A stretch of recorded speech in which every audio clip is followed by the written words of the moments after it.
everyone, so let's move towards our today's topic, which is development of hindgut.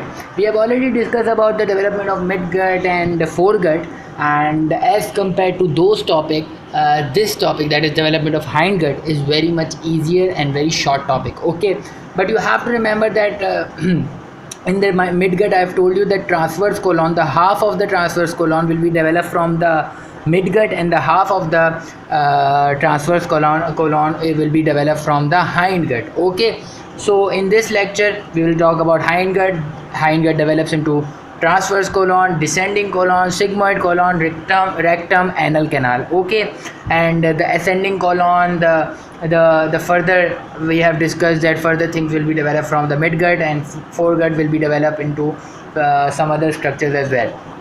But we all know the basic structure, that the gut tube consists of midgut, foregut, midgut and hindgut.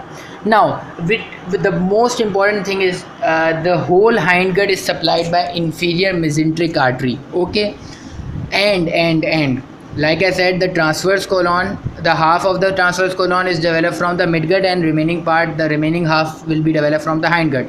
So the part is differentiated by the blood supply. Okay, the part which is supplied by superior mesenteric artery is basically considered as the part of midgut, and the part of transverse colon which is supplied by inferior mesenteric artery is developed from the hindgut.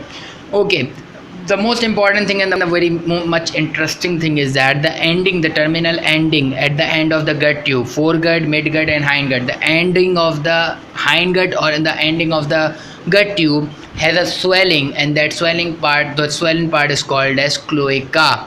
That cloaca will divide into two parts by a septum. That septum is called as urorectal segment. Okay, why it is called as urorectal segment, I will tell you after a few minutes.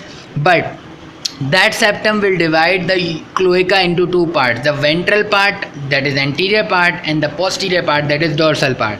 The ventral part is called as urogenital sinus, and the dorsal part is called as anal sinus. Okay, urogenital sinus, as the name indicates, it will form urinary bladder, it will form urethra, it will form the urinary organs as well as some of the organs of the reproductive organs as well. Okay, it will develop some reproductive organs as well.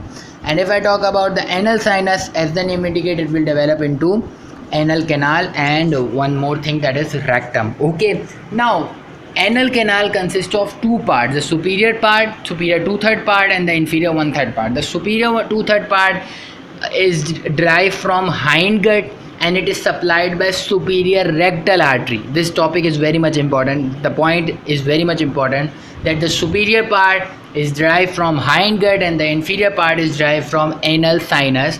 The inferior part supplies the blood supply is different. That's inferior part is supplied by inferior rectal artery, and the superior part is supplied by superior rectal artery.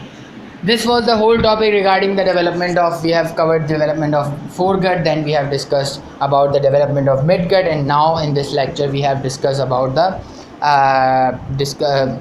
development of hindgut. So this was the whole topic regarding this. Till then, work hard, study hard, and good luck. Take care. Bye bye. Thank you so much. Thank you so much for your comments, for your reviews, for your feedback. Thank you so much. You are fabulous, guys. You are fabulous. You are supporting us, you are supporting this platform. We are as a founder of this platform, I would like to thank you a lot, because you are supporting us, supporting this platform. Basically, you are supporting the upcoming students as well, and you are supporting your class fellows, your fellow students as well. Till then, thank you so much once again. Allah Hafiz.